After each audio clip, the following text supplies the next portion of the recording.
I would love to introduce my very special guest, Rollis Fontenot, to the show today. So welcome, Rollis. Thanks for having me. Thanks for coming on, and sorry for the delay, but hopefully everyone has been able to join us. Please let us know where you are chiming in from today. We would love for you to participate in the conversation and hit the like button so we know that you're there. And before we get started on today's show, I'd like to really do a huge shout out to Rollis and congratulate him on his Forbes. Let's see if I can get this right. On your membership council into Forbes. Yes, I'm happy about that. Thank you very much. Yeah, so big shout out to Rollis for that. That's an awesome accomplishment, and I'm really, really excited for you. So, what does that mean? It's a reflection, I think, of our team and what we're doing together. So, everybody in my network, I think, is all contributing towards us getting to this point. So I'm happy to see where this leads. I don't know where it goes. It may not go anywhere, but I think it's going to go somewhere. In fact, it's going to give me an opportunity to write some articles that will be featured or will be shown on Forbes' site. And then I'm going to use this as an opportunity to bring in my network and let them also be part of it too. So it's not just myself that's going to benefit. I want to bring in folks in my network and get quotes from them, folks like yourself, so we can get more exposure. Mm-hmm. I love that because it's really, that's what you do best. You're the most selfless human being ever. And it's, what comes value to you, you give that out to everybody else. And I love that about you. And I think you're right. It's, there's going to be a lot to gain for you've got, well, now that I'm a part of the team, an awesome team that you work with. And it's just, this team is incredible and I'm so happy to be a part of it. But let's get started on the show. So this topic that we're going to talk about, I hold near and dear to my heart. And I honestly believe that this is one of probably, if not the most important key to unlock to retention and culture in organizations. And that's building the partnership between human resources and nursing leaders. And it really starts at the beginning. Nurses know that they need to fill positions. We need to keep positions. And the people behind the scenes that do majority of the work as we hand off a to-do list of here's what we need, here's what we're looking for, create a job posting is HR and their recruiting team.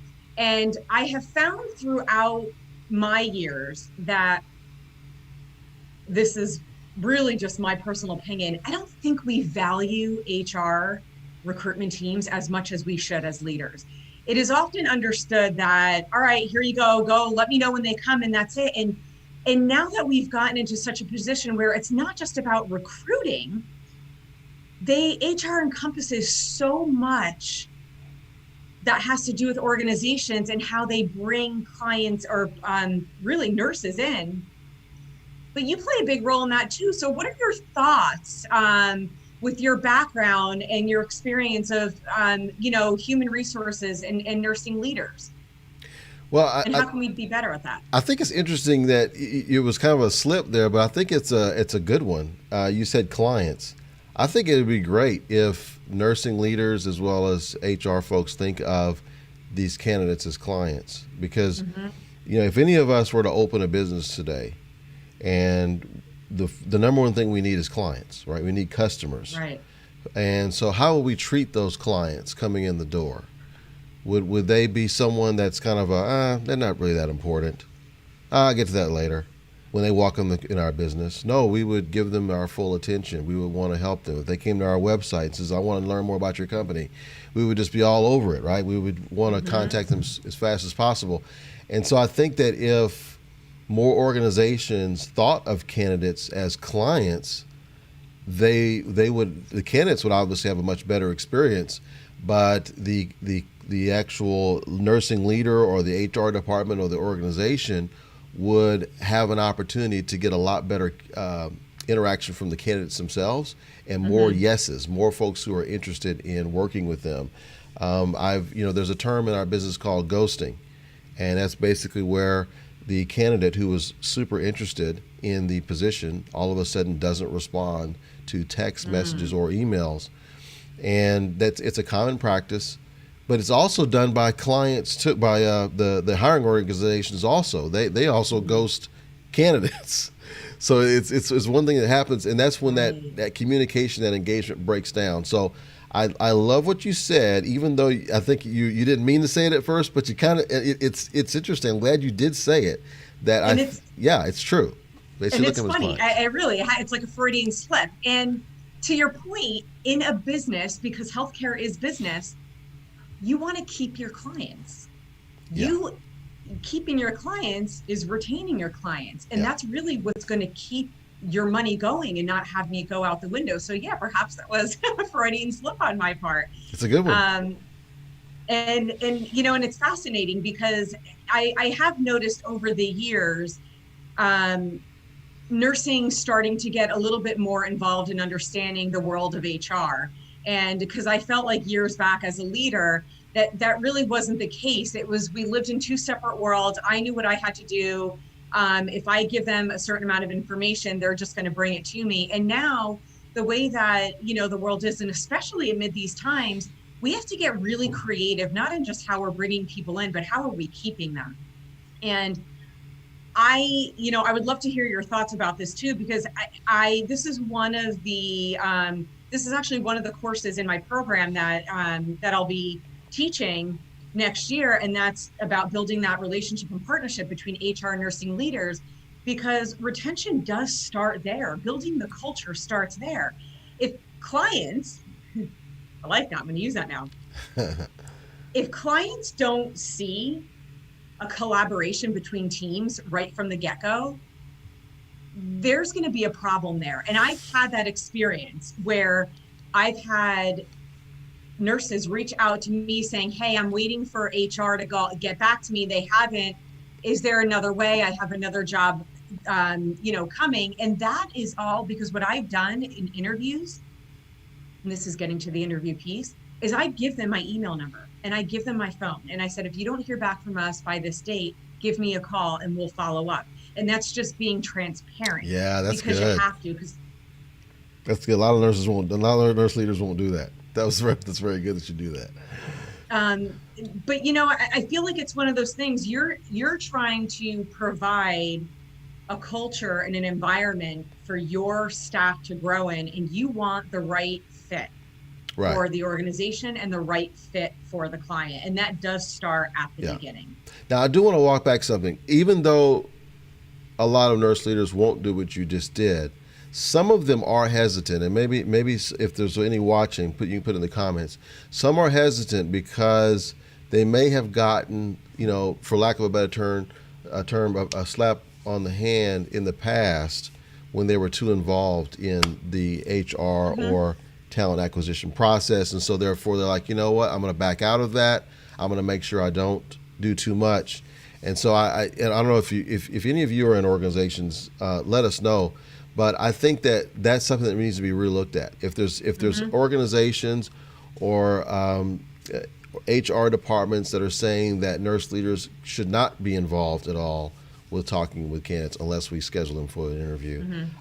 I think that needs to be relooked at, because we're in a different time and place now where we have to Mm-hmm. keep that candidate engagement going, and they're going to feel the closest connection with that hiring manager and not with the folks in HR. So if Mm-hmm. we keep the nursing leaders in the loop, as long as they're willing to do it, that is really going to increase the engagement of the candidate. It's going to Mm-hmm. decrease what we call candidate fall Mm-hmm. off, which means candidates who end up ghosting or disappearing for whatever reason. They don't start, they don't accept the offer, whatever the case. That's going to decrease that number if the nursing leader is allowed to continue in that process to work in collaboration with HR. It's not a competition. We're all working together, but allowing them to be involved in that process. I agree. And just looking over the comments, so Holly's here. Hi, Holly. Thanks for joining us. And she says, "Great point, Rollis. Approaching candidates as your clients is such a great perspective." And I couldn't agree more with that. And I got to tell you, you know what stops that slap on the hand? What's that? Build a relationship with your HR team. Ah, Get to know them. Be friends with yes, them. yes, yes, That is absolutely. how I have been able to do the things that I've been able to do, and sometimes take over some of their work, which they're like, oh, Thank you, but it kind of, you get, it's too much sometimes. But I know as a director and as a nurse manager what was important to my team, and that was getting the right people in. And you have to know that you are in competition with your neighbors next door. And sometimes looking at organizations that may not pay as much as others, nurses are willing to cut that fee if they're going into an organization where they see that teamwork and collaboration and nurses working there for a really long time. And if you don't know your HR team, this is like my own, I'm going to be on a soapbox for a quick second. Sure. Go on a field trip, get down there and get to know them, because Yes. that's where it starts. Face-to-face interaction, not just on the phone. Yeah. Or in this day and age, in this world, Zoom. Absolutely. Exactly. And one of the things I'll just kind of add on to that is, if there is, we're all trying to get to the same goal. And the same goal is, we want to reduce the amount of staffing shortages. Now, they're just never going to go away, because there's not enough nurses to cover all the positions that are experienced, right? So there's not enough experienced nurses. So we're not going to alleviate the staffing shortages, but we can reduce them, right? We can always have a goal to reduce them. And part of that is going to be with those working together as a team. One thing that this pandemic has taught us, if we didn't know this already, is that it all boils down to communication and relationships.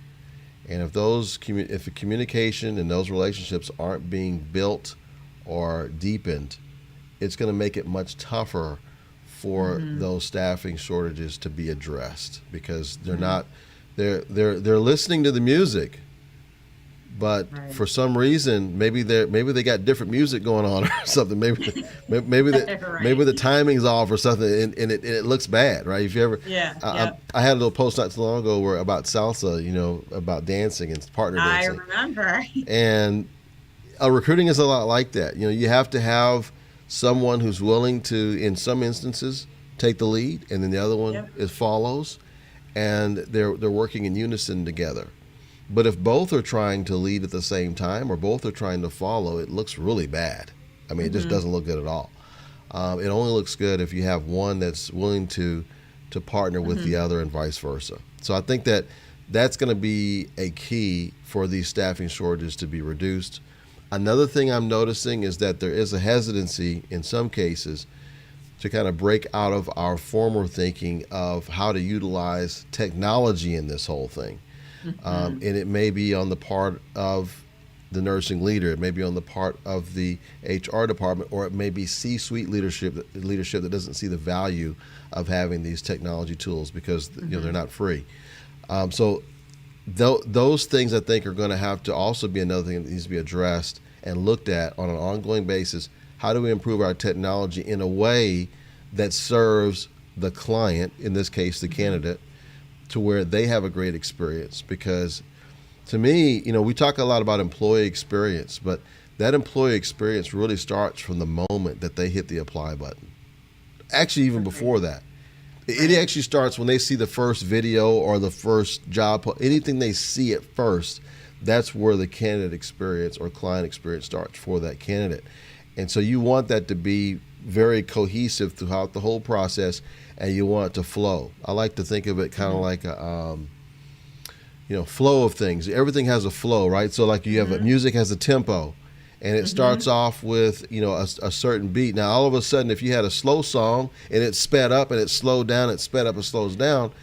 There's a few songs that are pretty popular that have done it, but very few can pull it off. Generally, a song is going to have a pretty consistent beat throughout the whole thing, and that's what candidates are looking for. So let's say on the front end, if they get really, really slow response, they're going to think that this whole song is going to be slow, and they're going to keep moving on, right? So true. So you want to keep it very consistent. Or let's say that you're great at first response. HR gets on the phone, and candidates or talent acquisition gets on the phone with the candidate. They're on the phone like right away, talking up to the candidate, getting them all excited, and they don't hear anything for 3 weeks. Well, that's another indication where the beat is way off. Right, and then at that point they're gone. Exactly. They're gone already. Yeah. I want to ask you a question. Then we've got some great comments coming in too, and just want to say hi to Leona who joined us. So thanks for joining us. Hi, Leona. Um, and then Holly says recruiting CDI nurses during ICD-10 timeframe was like trying to buy a house during the housing boom with multiple crash offers. The HR recruiter knew time was critical, so we teamed up and pre-screened candidates while she interviewed and made offers to others. That's awesome. And that's exactly what should happen. Wow. I think they That is deserve exactly what should happen. they deserve something like this here, I think. And God love Rollis doing two things at one time. He's not only the guest on my show, but he's producing it too at the same time. Oh my goodness. But I got help in the back, so they're helping reduce the stress, and so it's I know, I love it. So I have a question. What has been like a good, if you can give us what a perfect world would look like, and I really want to focus now because recruitment and retention is changing right now, just given the year 2020 that we're in. And what would be like the perfect, I guess, situation or scenario that we could find HR and nursing leaders working together to do this, to achieve the same outcome? Oh, wow, that's a big question, Noelle. Well, you know why I asked that? Because you mentioned a lot of really good things of when we look at technology, right? And what triggered my mind to ask this question is we're interviewing now. We're not typically bringing clients in an interview. Usually a nurse would come in for an interview. If they were a potentially good candidate, you then bring them into the unit and just sort of see the unit and go through that. Mm-hmm. What are you hearing and what are we doing now to sort of make success like this happen?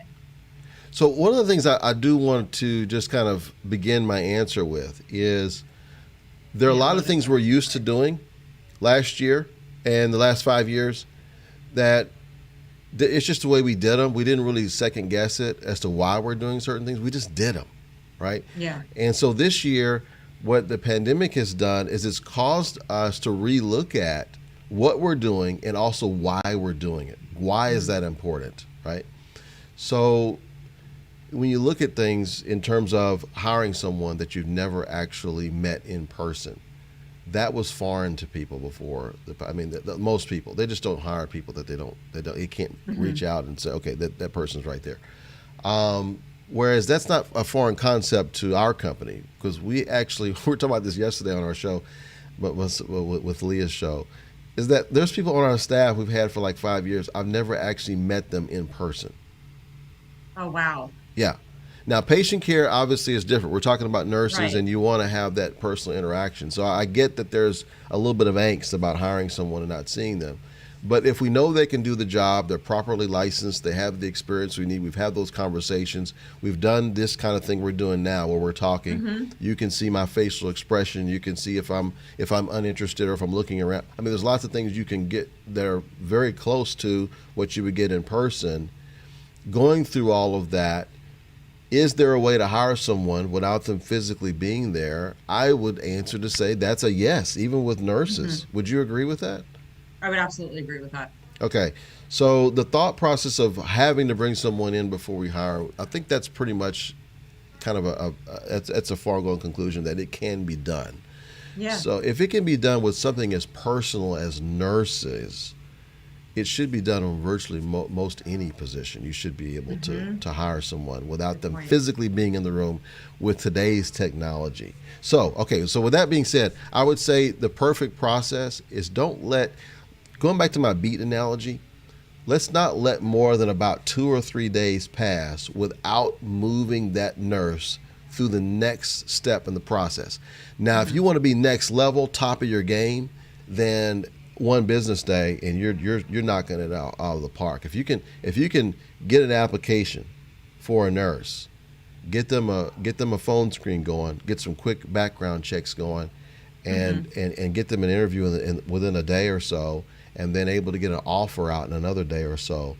I mean, that's like next level, top 1%. In fact, if anybody's in the comments, if you're doing that, let us know. I'd love to shine a light, give you some applause if you're doing that. But Leona totally agrees. Yeah. But if, So, yeah, so I would say that if we're in a situation where we're looking at something more realistic for most right. organizations, I think 1 to 3 business days for each step, which is about a 1 to 2 week process, right? So you got Hmm. from the time that they apply, please respond to them if you can within a business day. But if you don't, at least 2 or 3, no more than 3. And then once you reach out to that particular candidate, let's try and get them an interview scheduled within that 1 to 3 days if we can. Now, sometimes the Hmm. nurse is just isn't able to do it. Their schedule may not allow it. But if at all possible, if it's on the side of the organization, try and make yourself available, your hiring leader available Hmm. within the next 2 or 3 business. And that's usually not a big ask because let's say a nursing Agreed. director, if you said a nursing director, and maybe you could answer this question for me. If I say to you, you're a busy nursing director, can you give me can you block out 3 hours a week for just interviewing? Because if you're already short staffed, can you give me these particular hours that I can just basically etch out in your schedule? Is that possible? I'm asking you this. Yes, it's absolutely possible. Okay. It's just, and we become the masterminds of time management, and some days do become a blur. But to your point, it's what the priority is, because if you continue to put things off like that, you are a hamster spinning your wheel, and it just brings you back to where you don't want to be. And you said something too that I want to touch on that I find very, very important is when you interview that client, if they're a good fit, I don't wait the next day. There's not a lapse. There's been times where I've had nurses walk out of the building and I go right to HR and I'm like, call her now because I want her. And the way that I see it, and it's funny because there's two sides of seeing that. You either look like you're desperate and you need to hire people, or depending on how you interview that nurse, it's the value in that nurse that they will see how badly you want them. And that's the piece that I get is the value. Yeah. You are expressing so much value into this organization. I don't want to let you go. And it's how you say what you say. Yeah. It's Go for it. I'm gonna give you a real life example. All right. So Yes. there's a social media influencer. She has about 250,000 followers. If you want to look her up, her name is Alexis Nicole. She has a YouTube channel called Nurse Nook. She has probably about another 75,000 on Instagram.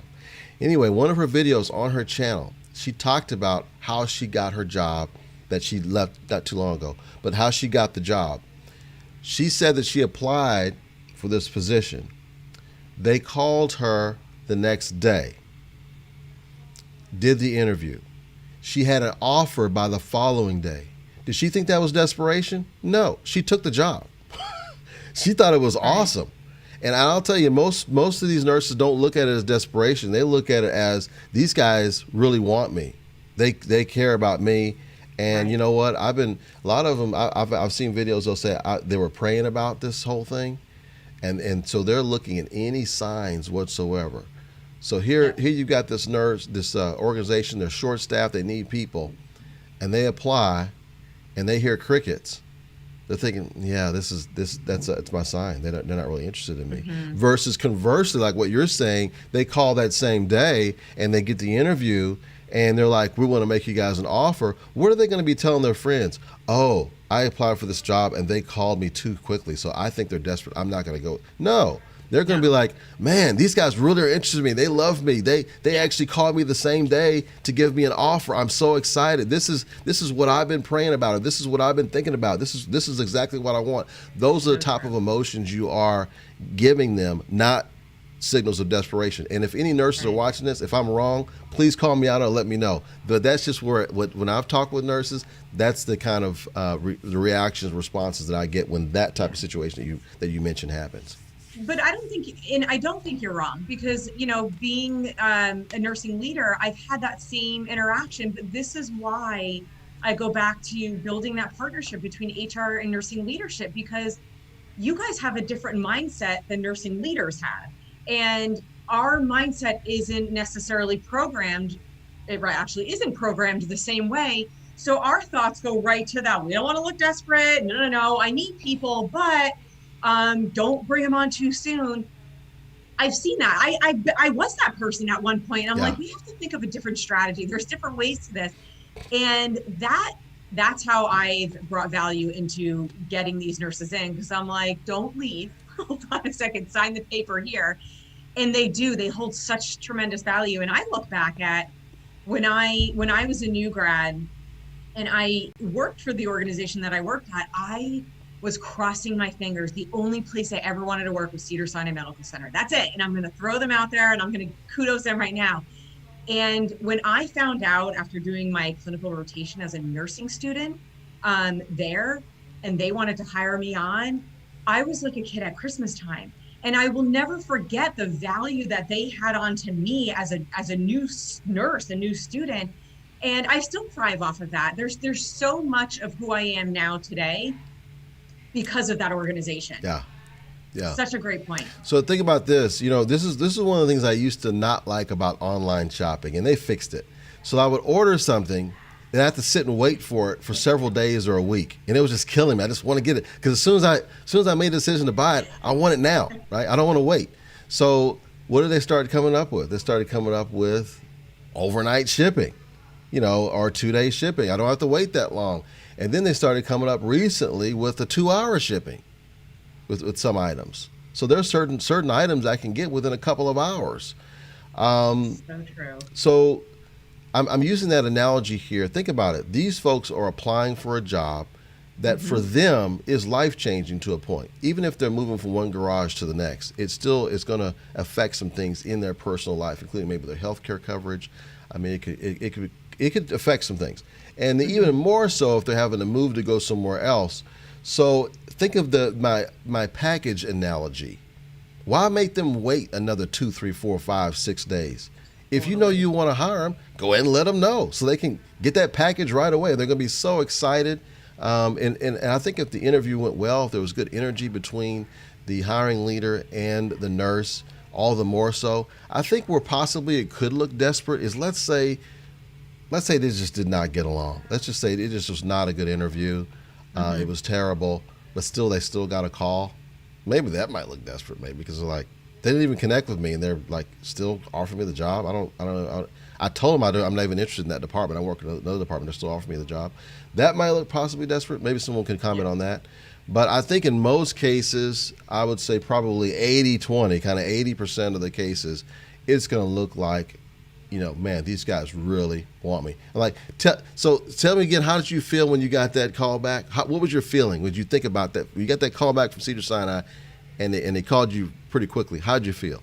Oh, I remember I had butterflies in my stomach. It was like, you kind of, you sit there for anticipating like that one word, you just want to hear it. And then you hear it, you almost feel starstruck, because it's that moment of, oh my God, I worked so hard to get up to this point. I did it. Did I really do it? I'm here. I did it.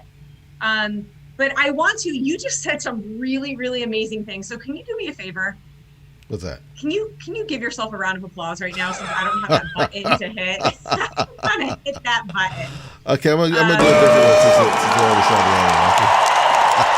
other one. That's the crowd cheering. Yes, I love it. I love it. Thank you. I need that fancy button. I mean, that was amazing, and that's such great information for everyone to hear. And I want to go back to the audience too. Leona had made a comment. She said, we've referred nurses to recruiters and then all they hear is crickets and they get so discouraged. It makes us reluctant to refer nurses to those recruiters now. We want recruiters who are eager to hire great new nurses we send to them. Okay, she hit an excellent point. She did. I do want to talk about that for a moment. And I wrote an article on this once, and it's on, if folks go on my profile, they can find it. But it's basically, why would a recruiter no longer return my emails or phone calls? And the purpose of the article was not to take up for recruiters and say that behavior is acceptable. But I did want the candidates to understand why it happens. There may not necessarily be from our perspective, a good reason for it, but at least to me, it helps. I figured, if it's just going to help one other person understand, I'm good just by writing it. And so I go through some of the reasons. But I'll just tell you this, that first of all, if a recruiter truly cares about the brand of their hospital and how they're perceived by the nursing community, it behooves them, even if they're not interested in that particular nurse for whatever reason it is, to still communicate with them. Let them know. Let them know the issues of what's going on. It may be something as simple as that's a position that they filled internally, or they have an internal candidate that they want to move from another department. Go ahead and let that candidate know. Why let them just sit there and marinate for no reason? I think a lot of times recruiters, and I know she's saying recruiters, I'm not sure if she's talking about a third-party recruiter or if she's talking about a recruiter that works for the actual facility, which is something I mentioned in the article. I want to explain for folks who are watching so that they understand. A lot of times when we use the term recruiters, there's recruiters who work for the organization. Let's say it's a hospital and they are in the HR department and they work on the talent acquisition team, or they're a recruiter for that hospital, and that is the only hospital they recruit for because that's who's on their check every week or wherever they get paid. Whereas you've got other recruiters who are third party, and I actually hear complaints on both. I've heard many complaints on both sides. Third party who work for another agency that has a contractual relationship with that organization, and they're submitting candidates and they're waiting to hear back. Sometimes what you're getting from the third-party recruiter is not that they don't want to talk to you, but they're probably not getting interactions back from the client, or from their client, whoever they have that relationship with. They're not getting feedback. It may not necessarily be bad feedback, but they're not getting feedback. But in any case, it doesn't even matter what the reason is. From the candidate's perspective, it's a bad experience. Right. And going back to our client analogy, we don't want to do anything that's going to detract from a client experience. If any of us are opening a business or wanting to grow a business, we don't want to do anything that will detract from the client experience, because we know ultimately that will affect our business, right? So I think that, to her point, it is very disappointing when recruiters are not able to call back. And there are multiple reasons. Sometimes it's not even necessarily as much to do with the recruiter as it is the system that they have in place. That doesn't really encourage or foster or engender that type of communication. I do think that it would be better if an organization would do it. I know in our case, when we're working in order, partnering with a client, we make sure that interaction is there. We make sure if they send us an email, we respond back. We make sure if they call us, we call them back. They text us, we text them back. It's just simple reciprocation. This is what we're used to in society. If I were talking to you right now and I said something, hey, how's it going today? And you're just sitting there and just crickets, not saying anything, I'd think you were pretty rude. Agreed. Right? I would automatically think that. So if we're doing that in our communications with candidates, guess what they're thinking? Well, that was rude. I sent them an email, a text, and a phone call, and they didn't respond. Whereas in the recruiter's mind, they're not thinking that they're doing that, because they got 100 requisitions going on. Right. They got these hiring managers they're dealing with. They've got all these other priorities going. It may be they're asking about an order that they already have 300 candidates on, and then they've got this other hiring manager over here they have no candidates for, that they're trying to respond to every single one. And these candidates over here are not getting any love, but this right here is a revenue impactful, like big time position they got to fill, and those others aren't. So and those aren't excuses, guys. I'm not excusing it, but it just is. It's a reality, and I think it is something that we have to fix. I think the one thing we could do when we're about to refer this to a recruiter is find out what is their relationships with their clients. Like, what kind of relationship do they have with those clients, and then what are their personal feelings about responding back, especially if you're referring people. I mean, if you're referring people and they're not responding back, I would have a conversation with that recruiter and just to look, I'm trying to help here. Am I not helping? Am I not adding value here? Because I was trying to send you some folks. Tell me what the issue is. I think the recruiter will probably respond to that and at least let you know what's going on. But I love her point, and it's something that does have to be fixed. Agreed. Absolutely. And I think to your point, another round of applause for you for that one. It was great. And there's been a really great dialogue between Leona and Rosina online, really just agreeing and echoing everything you're saying. And I have to ask the question to you too, because it does get frustrating on the other side of those that are trying to get their new nurses in. What other steps could leaders or nursing schools that are trying to get new grad nurses into their program do if they're not hearing back from a recruiter? What could be a different step that they could take to get the answer that they're looking for? So let's say I'm an educator of some sort, and I want to make sure that my nurses get placed in jobs. I think that the type of relationships that I would be interested in gaining with these different organizations, these hospitals, would be one where we're having an open give and take conversation as to what type of candidates are you looking for, which ones are top value for you. Give me some ideas there. That way, it's going to give them a better idea as to who's in their graduating class that could possibly be a good fit, and they can refer to the right folks to the right people. If you have those who, because here's one thing I've also noticed too on new grad side, because the new grads aren't getting a lot of training when it comes to how to get that job.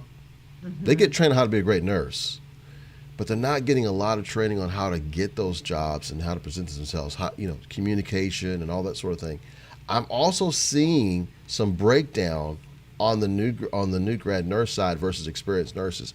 I have seen that. I've gotten some feedback from our recruiters on that, and from some of our clients, that we're seeing breakdowns of communication where the recruiter is responding right away, the new grad's not responding back. I think the reason why the new grad isn't responding back is because they have their own ranking system of where they want to go.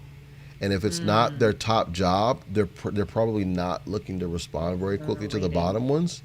And they're saying that they're thinking in their mind, the best thing for me to do is not to respond to them until I hear from the top one. I think that's a wrong step. That's a wrong thing to do.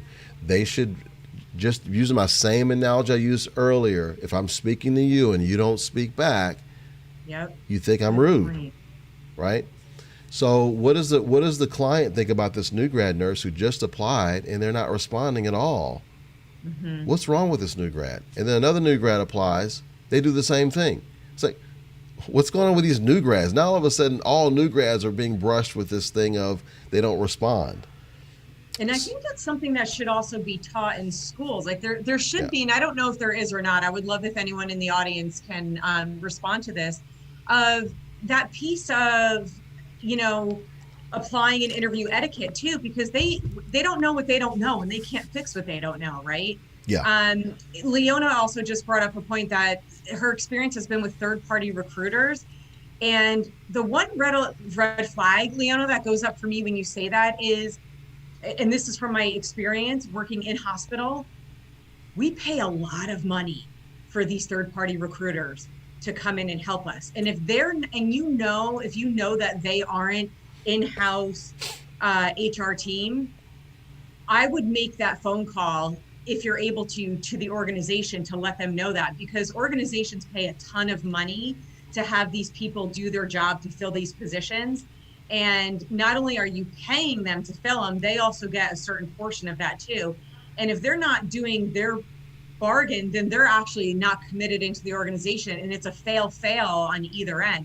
Would you agree with me on that, Rollis? Absolutely. Okay, so you're hitting on a very good point. I do kind of touch on this a little bit in the article, but here's what I want to say on this, and hopefully this helps folks, is that a third-party recruiter, most of them, I'll say 99% of those third-party recruiters in the United States, they only make money when they place someone.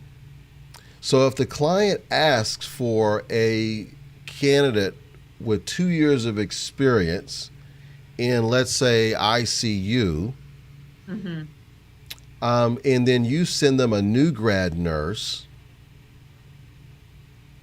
you're going to hear crickets. They're not going to be able to place that candidate. They're not going to be able to collect a fee on a candidate who's a new grad, because the organization is going to say, we can get that new grad on our own. We're not going to pay you, $5,000, $10,000, $15,000 for that one candidate. So, or in the case of travel nursing, they're not going to pay double the rate of a regular nurse for a new grad nurse because they got to find somebody to preceptor them and have a program for them and all that.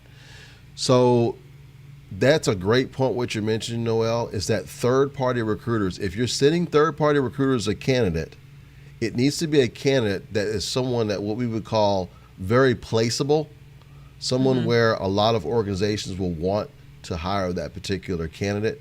If it isn't, it's better for you to refer them directly to the organization because it's not going to do either one of you any good if you're giving them to a third-party recruiter because they can't place that person. You want to, if you're going to develop a relationship with a third-party recruiter, it needs to be one that has a close enough relationship with that candidate where they are going to accept new grad nurses from them, or nurses that are outside of the normal scope. Otherwise, develop the relationship directly with the organization and send your new grad nurses there. There are quite a few new grad nurses right now, and I think you know this very well, that they want to go in a specific department. So they don't want to necessarily start off in med-surg and work there for a year or two and then move somewhere. They want to actually go right into ICU or right into OB.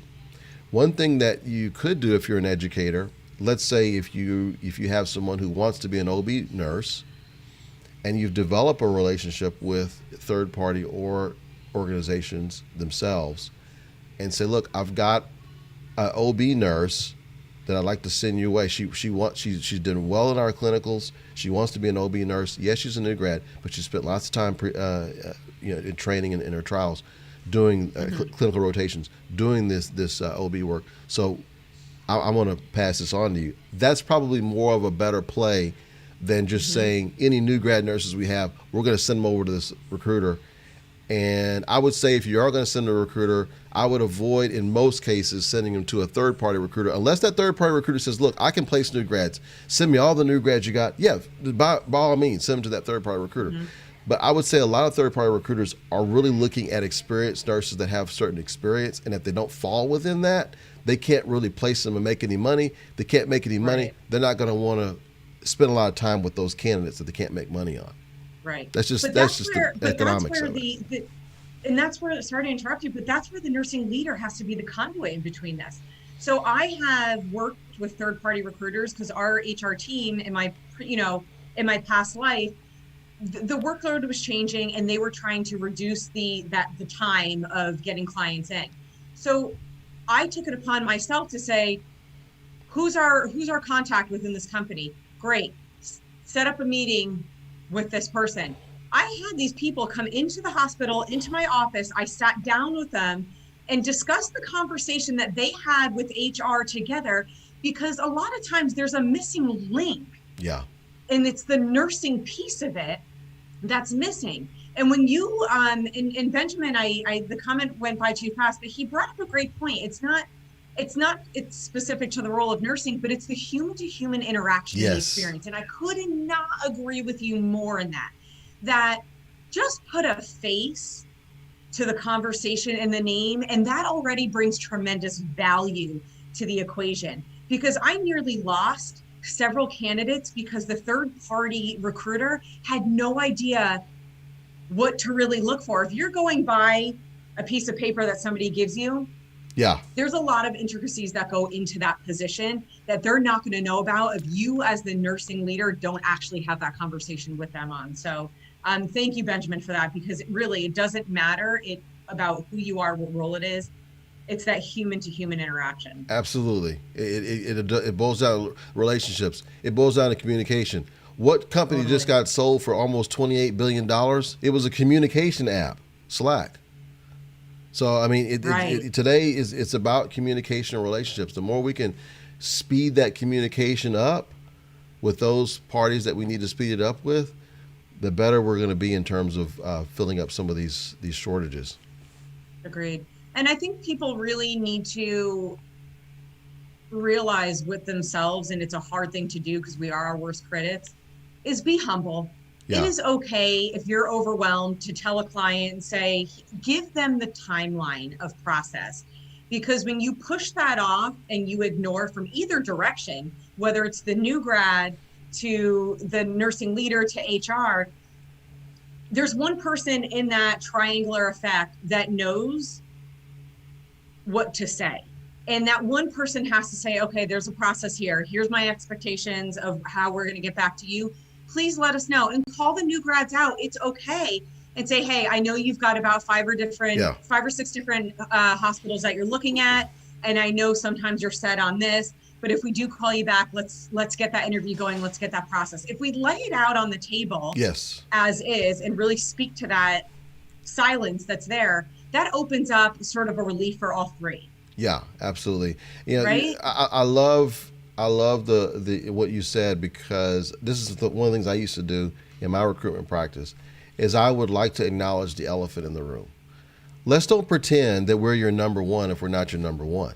Okay. Right. So look, what you're ranking right now, and I would sometimes go through it with the candidates.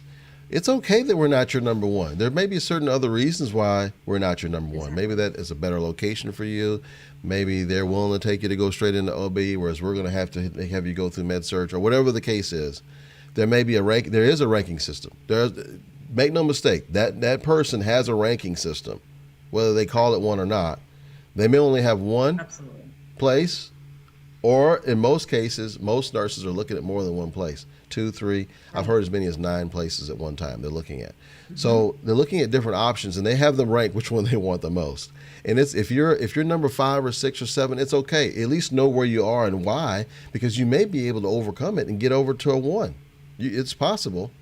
One of the things that was said earlier that Leona, I think, mentioned was that the nurse recruiter told them to send them any new grads they had, and they hear crickets. So one thing I'll say to them, I would say there's a couple of things that may have happened. It's a number of things, and I do talk about some of these scenarios in the article. Is that it could be that person doesn't work there anymore. It's possible. I've had that happen. It could be that this relationship that this recruiter thought they had with the client isn't as strong. It could be that the organizations they're working with that said give us new grads all of a sudden feel like they have enough new grads now they don't need any more. And for whatever reason, it's really unfortunate that we're having to make up our own story here, because the recruiter didn't take it upon themselves to let those candidates know. The recruiter should have gotten back with, at the very least, Leona. Even if they didn't respond to the candidates, it should at least let Leona know, listen, things change. My relationship with the client is no longer, or I'm not, or they're not taking new grads right now. At least let Leona know, because she went to the effort of referring these people. This person is really hurting their business by doing that. I would say to any recruiters who has told someone that you can take any new grads, whenever that situation changes, let that person know, so that in the future, when you do need a referral in the future, they're going to be willing to give you one. Leona's not going to be willing to give that person more referrals. Right. So I think that's a key breakdown. And a lot of recruiters don't want to be the bearer of bad news. We're people persons, right? We like to have good interactions with people. So I think there's a hesitancy sometimes on recruiters' part to bear bad news. And so maybe he or she doesn't want to tell Leona the bad news that we don't have a place for those new grads anymore. Maybe that's part of it, but that's not a good enough reason. Let's go ahead and let these folks know they're going to appreciate you more if you go ahead and give them that news. Sorry, I get off my soapbox on that.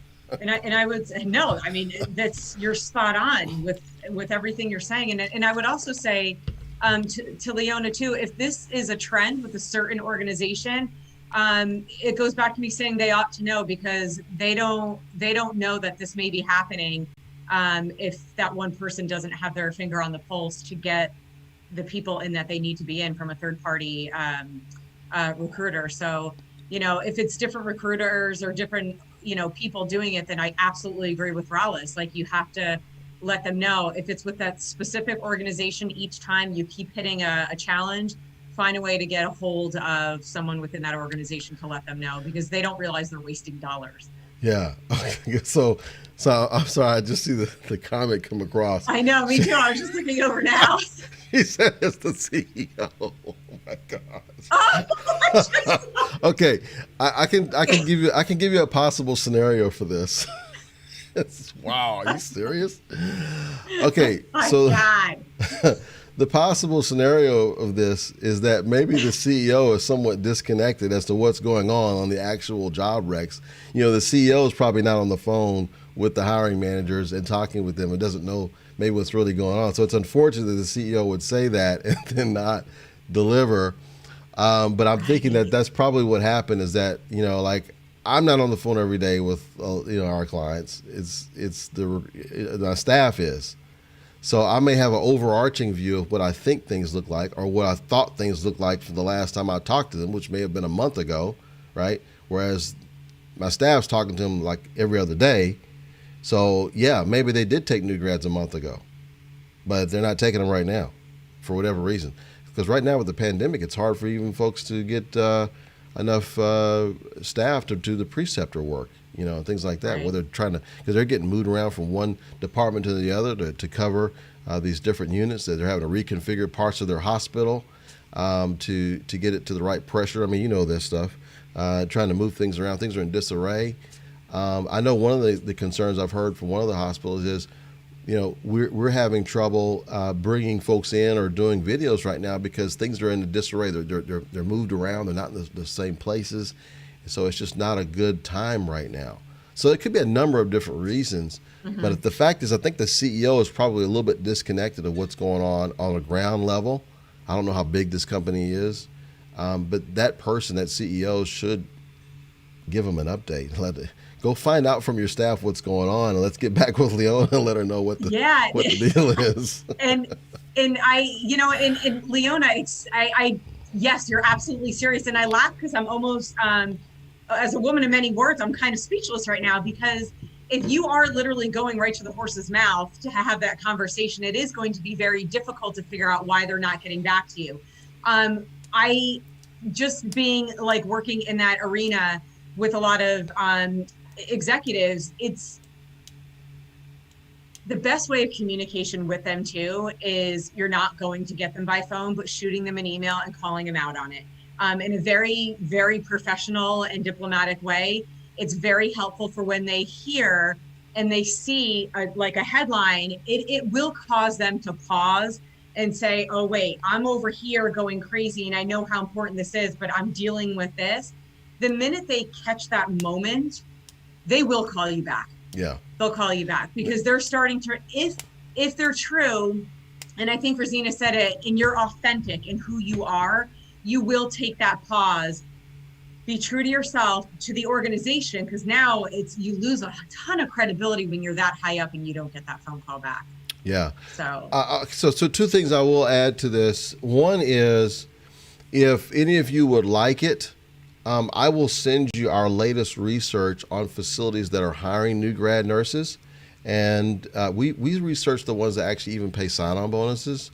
So if any of the folks watching this are interested in that, just as a reward for watching Noelle, Live with Noelle, send me a message, and I will, myself or Joe will send you a spreadsheet that has all the most recent, it's hundreds of facilities that we've researched in the past 7 or 8 months that have offered it. That's amazing. Maybe some of them don't have the sign-on bonus anymore. They may have stopped it, but at least they've had interest in hiring new grads in the past several months. And so we've identified those for one of our other clients. And so we just started making it available for other facilities.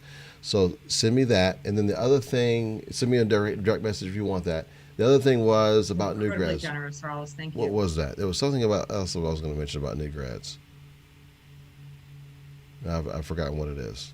I should have said the other part first. One more minute to think about it. I should have said the other part first. All right, so send me a direct message if you would like that. And I know, here's a selfish reason. There is one client we have a good relationship with that is hiring new grads, and they're offering sign-on bonuses, 5,000 sign-on bonus plus 5,000 relocation in New Mexico, southern New Mexico. Wow. So if you have a new grad that's interested in that, send me a message and I can give you the link to that as well.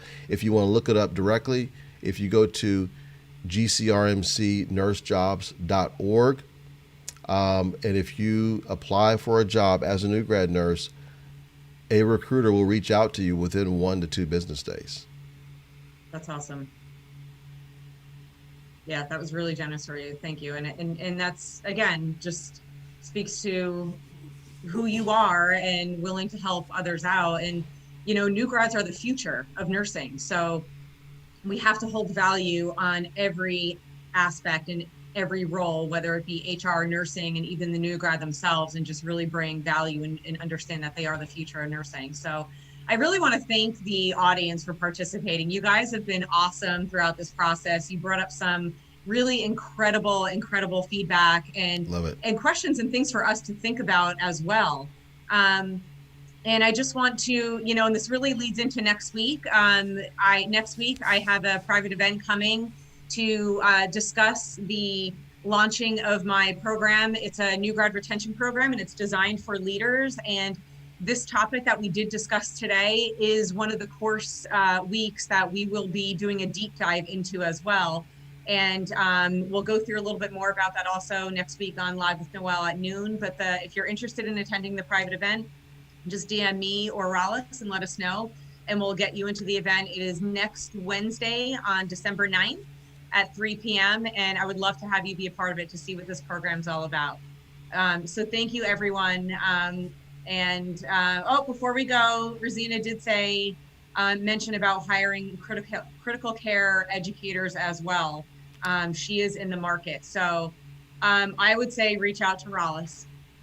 How's that? Yes. And if you're looking for an educator, Dr. Rosina would be a great one. So if she's commenting here, guys, feel free and directly connect with her as well. She has her DNP. Yes, she's awesome. Educators are like the lifeline to new grads and where we're at today. We are losing educators and in such a need for educators as much as we are new nurses right now. They can't be who they are without educators. The world starts right there. So yes, Dr. Rosina Malaska, let's get her going. Thank you for responding on that. And I would love to actually touch base with you offside on this as well. Yeah, so thank you, everyone. Thanks for her passion's amazing. So yeah, she'd be awesome. I love it. Yeah. I love it. I love to just eat up passion from everybody. It's like, when you have it, great things happen. So yes, we are definitely going to stay in touch after this. So thank you, everyone. Thanks for joining the show. And I look forward to seeing you next week. All right, this applause is for you. I just put some applause for you there. Great show. Thank you. I can't see it though. Yeah, you'll see it later when you see the replay. Perfect.